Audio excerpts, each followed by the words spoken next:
So we've been in business for 3 years now. We do technology investing primarily in water, energy, and environmental companies.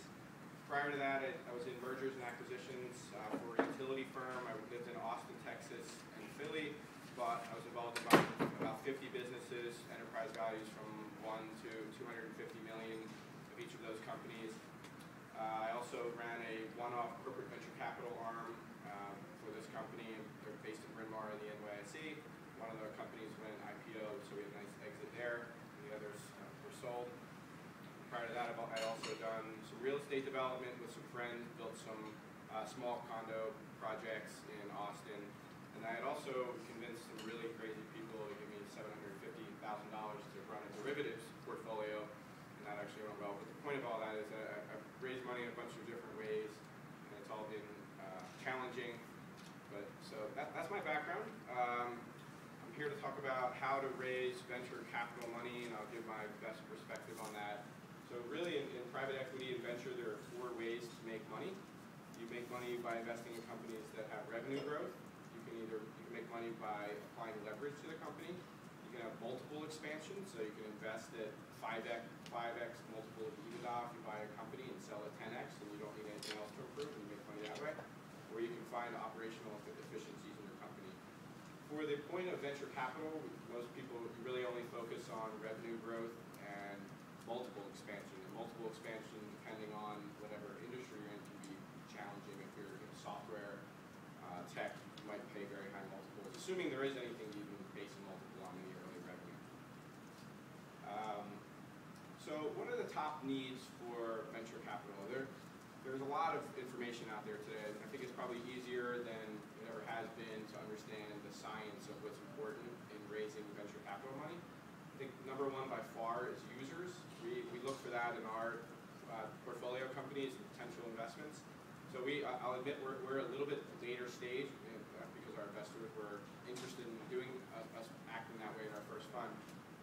We invest generally in companies with 1 to 20 million in sales at the time of the investment. So we're typically Series B, Series C, leading most of the rounds. We syndicate, we bring our LPs in, we bring other co-investors into the rounds. But there's really nothing more important than users and knowing that there are customers that are really interested in buying your technology, buying your product, buying your equipment. Ideally, they'll be repeat users, and they'll make referrals to their peers in the industry, and that's the most important thing. Second would be monetization and the chance to continue to see significant revenue growth. That comes down to your market size. Very hard to define your market, obviously.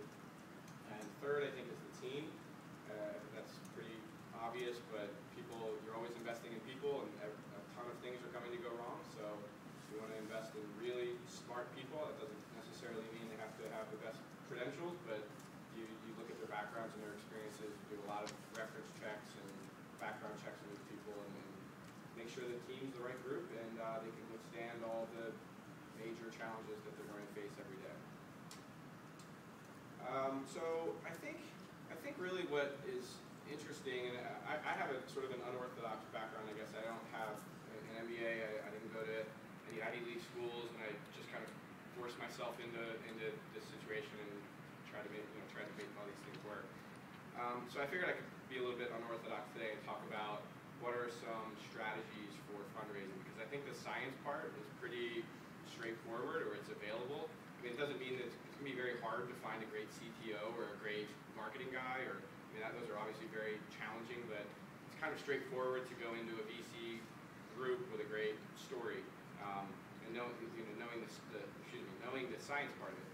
I think what's critical is the sort of the art side of it, and I was going to give 3 perspectives on fundraising that I've seen be very successful. I think it's a little bit unorthodox here, but one strategy is, I'm not going to give names of the companies or the people. I'm happy to talk to anybody more afterwards, but one strategy that I see that's pretty successful is to really focus on the financial return. So when people come into us and ask to raise money, they have a lot of different styles and characteristics and cultural nuances.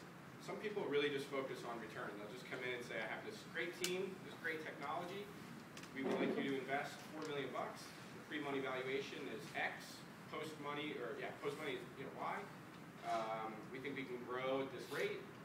The buyers of these companies are paying XYZ revenue or EBITDA multiple. We're going to get there in 2 years, and here's your chance to make here's your chance to make a 20x return, or hopefully 250 like Instagram or something, but 20x return.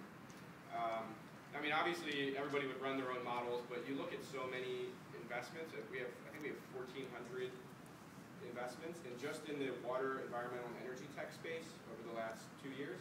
So, I mean, honestly, it's very rare, I think, for people to even get to the point of crunching numbers on your investment. So they'd like to hear that you can walk in and tell a pretty compelling story and actually get why you're asking for a valuation and how you're going to sell it at a higher valuation. So that's one, just kind of go after, you're going to make a ton of money. That's one strategy.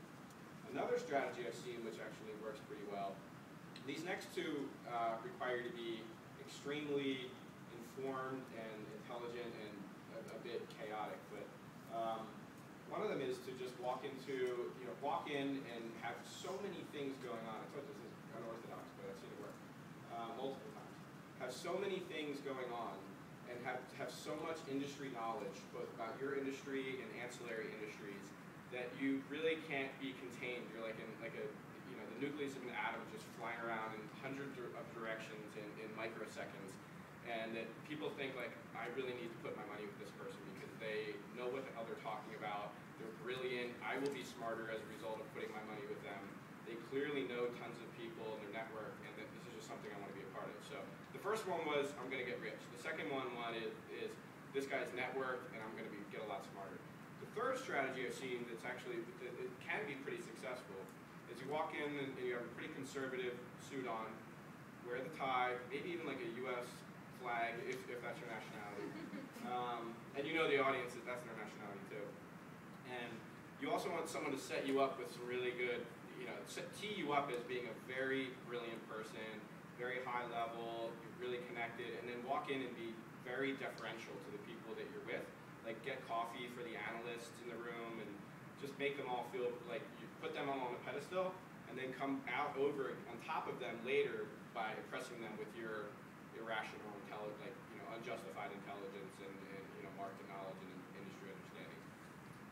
So that one would also sort of apply into the just being really networked and so I think VCs are a lot of times you're looking for, or if you're going for angel funding or family office money, they want to know that they're going to get wealthy, that they're going to get smarter, that their network's going to grow. So those are some of my key insights into raising money. And I think that's about it. I would also recommend some guys that I read a lot. Their blogs are Paul Graham and Fred Wilson. I'm sure you know who they are. If not, they're pretty, very insightful. Some of the top VCs in the industry. And then Peter Thiel, the PayPal founder, has some pretty interesting files online that you can find. I read something of his last night about capitalism and the economy and competition and scaling your businesses and markets that I found pretty interesting and valuable for someone raising money. That's all. Thank you very much. And